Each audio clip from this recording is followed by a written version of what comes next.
Bueno, ahí los pibes chorros nos estaban cantando una canción donde enumeraban distintas clases de maleantes. Y normalmente se miran a los chorros, a los maleantes, a las personas de mala vida como algo proscrito, como algo que no debería estar. Y se traza una línea a veces demasiado definida entre los que son buenos y los que son malos, entre los que son puros y los que son impuros. Así que vamos a hacer difusa esa línea hoy y nos vamos a adentrar en la Internet profunda, ya que Internet no es más que hoy en día un exocerebro, como decía Bartra, que el ser humano no tiene solamente un cerebro dentro de su cráneo, es decir, usted y yo no solamente tenemos un pensamiento propio dentro de nuestra cabeza, sino que ya desde antiguo la relación social, la comunicación, la interacción hacía que las historias se contasen, que las cosas se repitiesen de padres a hijos y que así se transmitieran ideas que acababan no siendo de nadie, sino siendo del pueblo, de los tiempos. Bueno, esto con más razón ocurre hoy en día. Cuando Internet conecta, usted sabe, al instante, no sé, alguien que vive en China con alguien que vive en Alaska o en la Patagonia. Es decir, no hay límites, no solo en espacio, sino también en tiempo, porque ocurre instantáneamente. Así que la web, la Internet, es justamente una net, una red, una web, una red, que permite que todas las ideas se vuelvan comunes, que todos podamos comunicarnos hasta tal punto que llega un momento que no sabemos cuál es mi idea y cuál es la del otro. Y acabamos siendo quizás pequeñas neuronas de un gran cerebro. Solo que este cerebro, como no puede dar abasto con la comunicación simplemente de persona a persona, bueno, hoy en día se han desarrollado los avances tecnológicos electrónicos, como son los ordenadores, y esto nos permite generar cerebros que almacenen muchísima información que nosotros olvidaríamos, pero los ordenadores no olvidan. Y bueno, Internet es algo que nació allá por los años 60 y por los 80 se volvió ya casi una realidad. Fue creada por el Pentágono como una manera de comunicar ordenadores que algunos científicos o militares querían tener la misma información que tenían otros. Cada uno decía, yo quiero tener un ordenador que tenga tal y tal cosa. Y el otro de más allá, el otro científico o militar también quería lo mismo.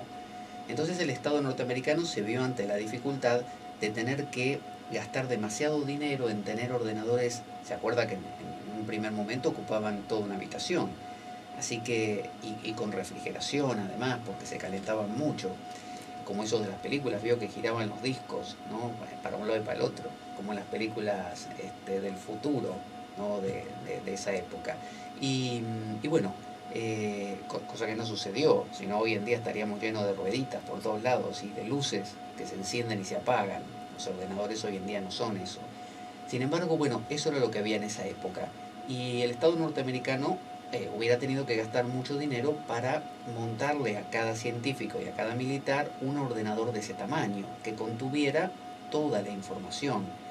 Es como si usted quisiera educar o preparar a un tipo para que supiera todo, como Leonardo da Vinci vio en el Renacimiento, es decir, un tipo renacentista, un tipo que sepa todo de geografía, todo de matemáticas, todo de inglés, todo no sé, no sé, astronomía, todo lo que se le ocurra, todo en un solo tipo. No solo invertiría usted mucho tiempo y esfuerzo, sino que si el tipo se le muere, usted pierde un montón, porque invirtió muchísimo dinero en el sentido de tiempo, esfuerzo, ganas. Entonces quizás es más plausible, más inteligente decir, en lugar de enseñarle todo a un solo tipo, voy a enseñarle a toda una comunidad. Y le voy a enseñar un poquito a cada uno, de manera que cada uno pueda comunicarse con los demás y darle al otro lo que al otro le falta. Porque a cada uno le es más fácil aprender un pedacito que aprendérselo todo. Entonces si yo le digo a usted, apréndase, por ejemplo, las capitales del mundo, bueno, es algo manejable. Y al otro le digo, bueno, usted apréndase los ríos de Europa. Y a usted de más allá, o a veces a usted o a veces a un grupo, ¿no? Porque también hay que pensar que ese usted se puede morir. Entonces, digamos, a 10 o 15 le enseñamos una cosa, a otros 10 o 15 otra cosa. Y luego los comunicamos entre sí, de alguna manera, con cables. Entonces, los tipos, imagínense con teléfono, se comunican y entre todos van resolviendo cualquier cuestión.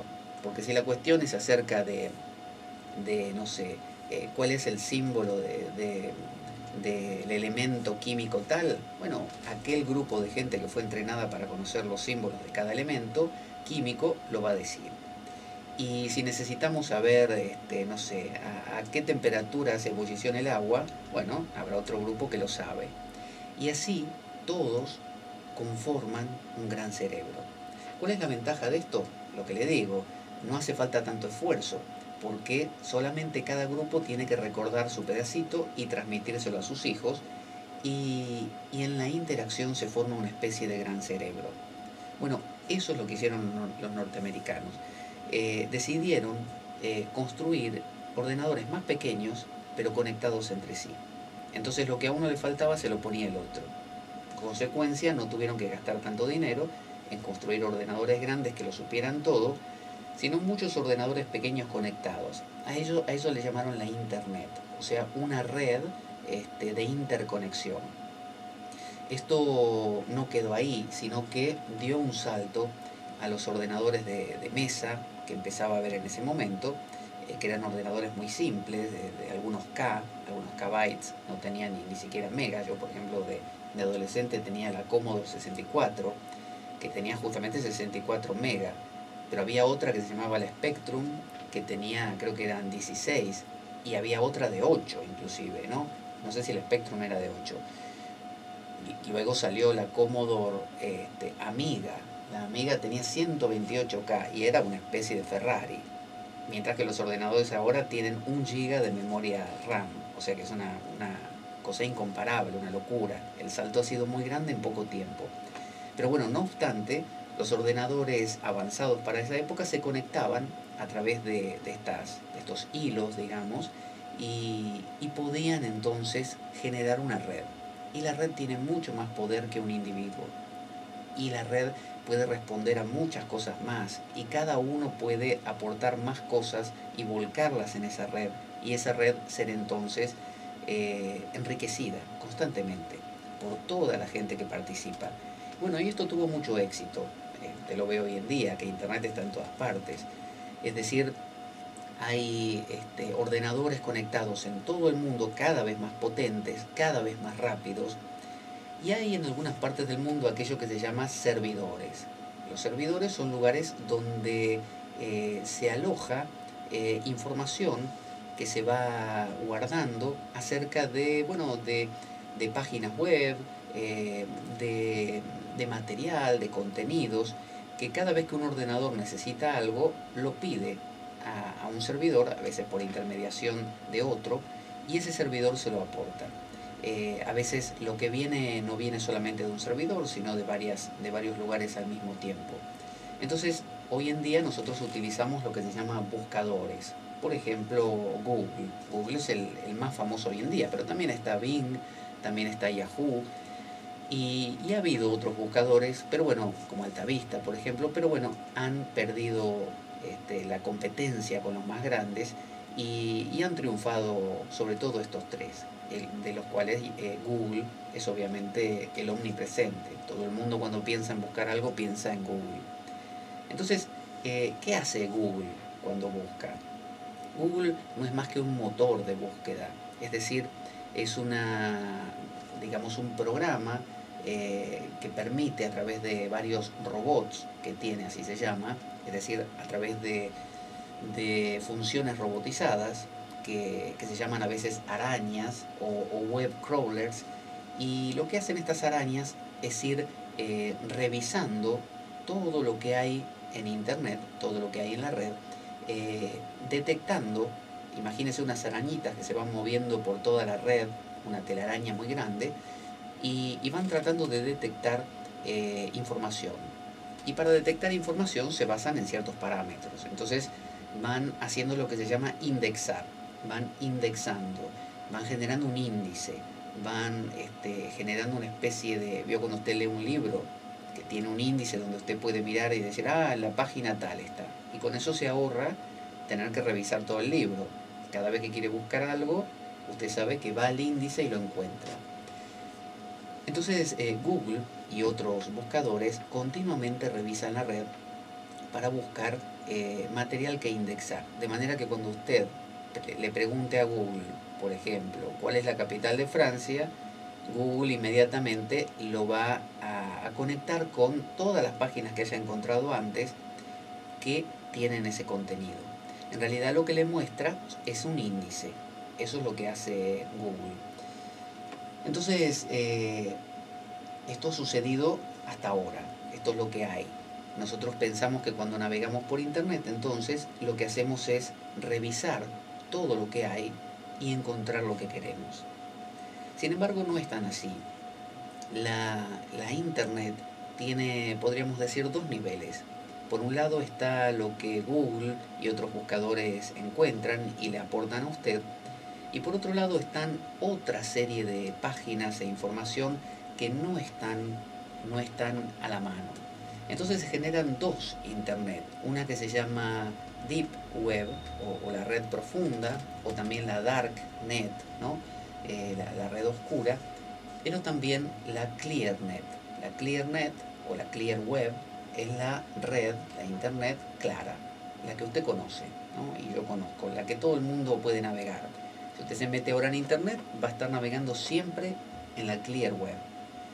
Esa Clear Web nosotros pensamos que es libre, que podemos mirar todo lo que se nos ocurra. Y sin embargo no es así. Fíjense que en Corea del Norte, o en China, o en algunos países como Irán, por ejemplo, se va recortando esa posibilidad de encontrar cosas hasta que llega un punto que usted cuando busca no encuentra lo que quiere, sino lo que puede, es decir, lo que está ahí a la mano. Por eso contábamos en el programa del sexo en Japón, que muchos japoneses cuando viene un extranjero o va un japonés de viaje y vuelve, le piden, entre otras cosas que le podrían pedir, por ejemplo, pornografía. ¿Por qué? Porque la pornografía que hay en la red japonesa tiene ciertas limitaciones, es decir, no le permite ver ciertas cosas que sí, por ejemplo, en Estados Unidos. Entonces, cuando usted viene de Estados Unidos o va a Japón desde Estados Unidos, muchos japoneses van a estar ávidos de comprar algunas cosas que en su red no la pueden conseguir. Así que vamos viendo que aquello que creemos que es infinito, como un horizonte, usted dice, yo entro a Google y le pido lo que sea, y Google me lo da, ¿no? Google busca, se esfuerza el tipo, está ahí revolviendo un rato hasta que me encuentra lo que yo quiero. Y si no lo encuentra es porque no existe. Eso pensamos. Sin embargo, no. En realidad existen muchas más cosas de las que Google le muestra. ¿Y por qué existen más cosas de las que Google le muestra? Bueno, resulta que hay un montón de páginas, un montón de sitios en internet que no quieren que usted los encuentre.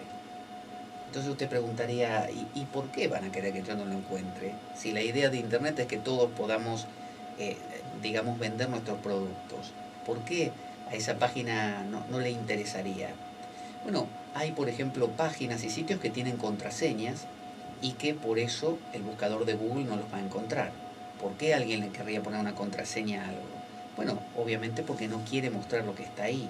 Entonces puede usted ser una empresa y tener ahí números o balances o compras y ventas de cosas que usted no quiere que lo vea nadie. Pero ¿por qué lo pone ahí? Bueno, lo pone porque usted sabe que la otra sucursal de su misma empresa puede entrar, puede consultar, puede interactuar con usted pero a un nivel que los demás no tienen que enterarse. Es dentro de la empresa, como una especie de intranet, ¿no? Dentro de la empresa, pero usando el Internet común. Entonces le ponen una contraseña y Google no lo detecta y no se lo muestra. Y usted puede preguntar, por ejemplo, balance de la empresa de IKEA, por ejemplo, y no lo va a ver. No lo va a ver porque Google no se lo va a mostrar. También hay páginas que el buscador mismo, que Google decidió no indexar. Por ejemplo, páginas que no son en un formato que se llama HTMLS. Bueno, quizás son HTML u otros formatos que son más difíciles de indexar. Entonces, de nuevo, ¿por qué alguien querría poner páginas en un formato no indexable, que Google no lo va a detectar? Bueno, porque no quiere que usted se entere lo que dice ahí. ¿Y qué puede ser lo que haya en esas páginas? Bueno, como le digo, cosas de empresas. Supóngase que usted está compartiendo, no sé, descubrimientos científicos o investigaciones científicas con otros científicos, con otros pares, y usted no tiene ganas de que la gente común acceda y le ande preguntando cosas, o que cite parte de lo que usted está poniendo ahí fuera de contexto. Usted quiere profundizar lo suficiente quizás antes de revelarlo. Entonces, ¿qué hace? Bueno, elige formatos. Si usted es científico y no sabe de ordenadores, lo elegirá un informático. Formatos que no sean detectables. Entonces los buscadores no lo van a indexar. Y de esa manera usted tiene su información ahí protegida. También pueden ser sitios que dentro de su código tienen archivos que le impiden al buscador indexarlo. Por ejemplo, a veces se le ponen ciertos comandos deliberadamente para que el buscador no lo pueda indexar, o son archivos, por ejemplo, .rar o .zip comprimidos, que hace que el buscador no le interese indexarlos, le parece poco importante. O imágenes, por ejemplo, sin texto. Entonces el buscador dice, ¿para qué voy a traer, no sé, la imagen, no sé, de un árbol si no hay una explicación abajo de qué es eso y yo no lo puedo clasificar? ¿Y cómo se lo presento a la gente? Necesita ese buscador saber qué tipo de imagen es, y para eso se basa muchas veces en los textos que acompañan estas imágenes. También a veces la tecnología que es usada por el sitio es de tal tipo que los buscadores también las evitan. Por ejemplo, bases de datos son catálogos de librerías o agencias del gobierno, por ejemplo el FBI, la CIA. Es decir, son páginas de cualquier gobierno del mundo que están cifradas, están escritas en un lenguaje que ya saben que el buscador no los va a indexar. Entonces usted no lo va a encontrar. También hay enciclopedias, hay diccionarios, hay revistas que para que usted pueda acceder a esa información tiene que loguearse, tiene que poner una clave, rellenar un captcha, por ejemplo, una de esas palabritas que hay que escribir. O si no, sitios que tienen una mezcla de archivos de media, o sea, de audiovisuales, o que no son fáciles de clasificar. Entonces, ahí vamos viendo que hay a veces subdirectorios con bases de datos, o documentos dinámicos, o sea, páginas que no están ahí fijas, sino que solamente aparecen si usted pone cierta cosa. Todo eso es muy complicado para un buscador, para las arañas. Entonces, ¿las arañas qué hacen? Lo evitan. Si usted fuera una araña y se encuentra con algo muy complicado, una mosca muy difícil de agarrar, o no identifica si es mosca o no es mosca, ¿qué hace? Usted la deja y se va a buscar otras cosas. Bueno, esto hacen las arañas, las web crawlers justamente de Internet. No de Internet, sino de los buscadores. Entonces hay una lucha de poder entre los buscadores como Yahoo, Bing o Google, que intentan competir entre sí a ver quién logra indexar más material. Se dice que en el 2010, para que tenga una idea, la Clear Web, la web accesible, la que le estoy contando, disponía de 19 terabytes. Un terabyte, un tera, sería 1000 gigas. Un giga son 1000 megas. Para que se dé una idea, un DVD, uno de esos discos DVD o DVD, tienen 4 gigas y medio normalmente. Bueno, un tera son 1000 gigas. 1000 gigas. Ahora, 19 teras, o sea, 19.000 gigas, es lo que medía en el 2010 toda la Clear Web. O sea, todo lo que Google podía encontrar, supóngase para darse una idea, medía 19 teras. Eso es lo que había. Sin embargo, ¿sabe cuánto medía en el 2010? Ahora mucho más, pero en el 2010, mientras que la Clear Web, la web de arriba, la accesible, ¿no? La transparente, eran 19 teras, la web de abajo, la que usted no podía acceder en el 2010, ni ahora tampoco, 7500 teras. 7500 contra 19 teras. Es ridículo. Entonces, mucha gente compara al Internet como un iceberg, ¿no? Un iceberg. El iceberg es una roca muy grande de hielo que flota en el océano, normalmente del norte o del sur, cerca de los polos, y en la superficie asoma un pedacito. Pero debajo del agua, ya lo sabe el Titanic más que nadie, hay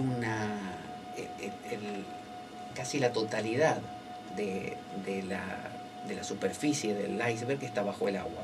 Entonces, usted sobre el agua tendrá un 15% del iceberg y por debajo del agua tiene el resto. Entonces, fíjese que la deep web, la web profunda donde están cosas que usted no accede, es mucho más grande que la web transparente, la que está arriba, la clear web. Y los web crawlers, las arañas, no van a indexar eso que está ahí abajo porque no pueden, porque alguien a propósito lo puso de una manera que no pueden ellas acceder. Y entonces no conocemos lo que está ahí. Entonces, ¿qué pasa? ¿Nos estamos perdiendo algo? Hay algo demasiado interesante, ¿no? En esta Internet, o llamada también World Wide Web, ¿no? La red de todo el mundo, el World Wide. Hay algo interesante que nos estemos perdiendo, hay algo que no estamos conociendo o que nos están ocultando, hay algo que podríamos llegar a descubrir y por alguna razón no lo estamos haciendo. Bueno, sí.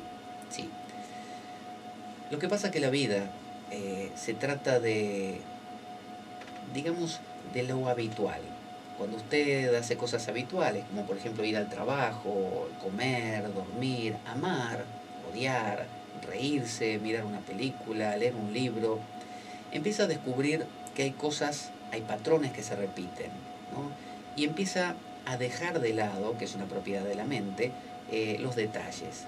Entonces, si yo le digo una secuencia numérica, por ejemplo, yo le digo 2, 4, 6, 8, y le digo ¿qué viene? Yo te va a decir 10, porque usted minimiza las posibilidades a lo más frecuente. Entonces usted dice 10, obviamente, viene el 10.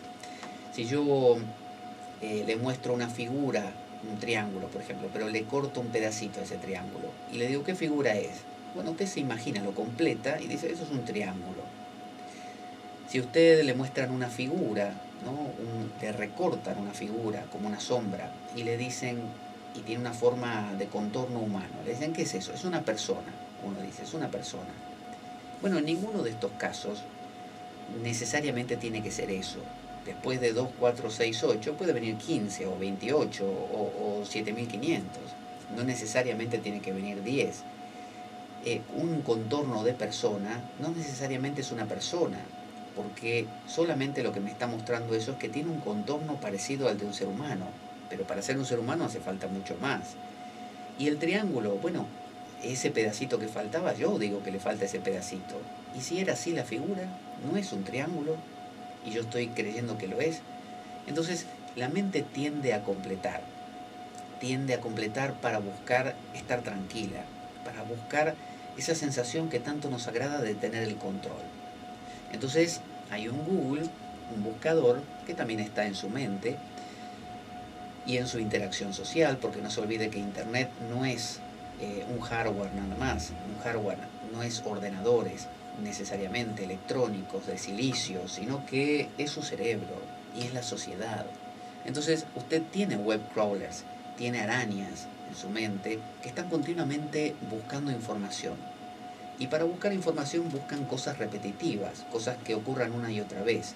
Entonces así usted empieza a descubrir que hay patrones. Entonces usted mira a su ser querido, a su hijo por ejemplo, y lo mira hoy, lo mira mañana, lo mira pasado, lo ve cada día, Y el verlo cada día hace que usted no note diferencias. Quizás hoy tiene, no sé, un granito, tiene una cara un poco desmejorada, pero usted viene con la inercia de verlo todos los días y no lo nota. Y quizás su vecina, que hace rato que no lo ve, lo nota. ¿Por qué es esto? Porque usted se habitúa. Y se habitúa porque es la forma de poder relajarse. De que a menos que lo que cambie sea muy grande, usted no lo va a notar. Entonces existe esta ansia, que es una ansia de control. Es una ansia de tenerlo todo con paños fríos, todo como debe ser, que no se nos vaya de las manos. Sin embargo, el mundo es mucho más. El mundo tiene mucho más. Y hay aquello que se llama la Deep Web. Hay una dimensión de nosotros mucho más profunda. Esa dimensión es lo que llamaba Freud el inconsciente. Y no es mi inconsciente, es lo inconsciente, ni siquiera él. Porque no es una cosa, no es una persona, no es algo mío, porque no lo controlo. Usted no controla la Deep Web. La web profunda, la internet profunda está ahí, pero usted no puede hacer nada. Usted solamente puede navegar por los sitios que navega, descubrir las cosas que descubre, lo que Google, lo que sus web crawlers, lo que sus arañas mentales le permiten llegar a decodificar. Fíjese que aquello que usted no puede dar cuenta de ello, no puede inteligir, son aquellas cosas que no están hechas para que usted las detecte. Aquellas cosas que están en un formato que usted no capta. Entonces, alguien, si le hablan un idioma que usted no entiende, usted no va a entender nada de lo que le dicen. De la misma manera, sus arañas mentales están hechas para detectar ciertos elementos de la vida cotidiana y no otros. Entonces, quizás usted no detecte emociones muy profundas de la otra persona con quien habla, pero sí detecte un gesto, aprenda que ese gesto significa tal cosa, pero no detecte ahí como un perfume que hay en el fondo, ¿no? Se le pasa, no lo detecta. Pero viene alguien que llamamos un vidente, ¿no? Llamamos el chamán, llamamos el que tiene poderes paranormales y lo detecta y se lo dice y usted se sorprende. O el perro, que sabe que va a llover y usted no se dio cuenta y el perro ya lo notó. ¿Cómo lo sabe? Bueno, el perro y el vidente aprendieron o están capacitados por alguna razón para decodificar un lenguaje que usted no. Es decir, sus web crawlers, sus arañas mentales, son capaces de indexar una información que la suya no. Entonces, ¿qué hace la diferencia? ¿Por qué el perro puede detectar algo que nosotros no? ¿Por qué el vidente ve algo que usted no ve? ¿Por qué alguien puede navegar en la deep web, en la web profunda, y usted no? Usted tiene que quedarse con la superficie, como si estuviera surfeando las olas y nada más. ¿Por qué no puede bucear? ¿Por qué tiene que quedarse con lo que su Google mental le muestra? Que de paso Google significa binoculares, ¿no? Esos largavistas, binoculares. Entonces, esa observación tiene un límite, no va a lo profundo. Google se puede mover en la superficie del océano, pero no va para abajo. Y abajo hay muchas cosas. Abajo hay tiburones, abajo hay peces muy nutritivos, hay peces muy bellos, hay corales, hay seres fantasmagóricos, extraños, brutales, inmensos, como las ballenas, y muy pequeños, como los pececitos de colores, los que le llaman los peces dorados, los golden fish. Entonces, fíjese, nos estamos perdiendo un mundo muy amplio y podríamos conocerlo, podríamos introducirnos en él, que es equivalente que introducirnos en nuestra propia profundidad. ¿Y qué nos podemos encontrar? Y bueno, podemos encontrar cosas muy fuertes. Vamos a ir a un intermedio musical y cuando regresemos vamos a ver cuáles son las herramientas que se utilizan para poder profundizar en nuestro interior y en la Deep Web, ¿no? En el mundo real, en la Deep Web también. Bueno, en realidad no es una cosa más real que la otra, son ambas igualmente reales. Así que veremos cuál es el modo para aquellos que quieran acceder a ese nivel profundo donde hay cosas que no se le han contado nunca a usted. y quizás ha pasado una vida creyendo que solo había lo que sus web crawlers le mostraban y sin embargo hay mucho, mucho más. Vamos a escuchar un tango de Gardel que se llama Melodías de Arrabal. Y enseguida volvemos con más La Espada de Damocles y hoy la Deep Web.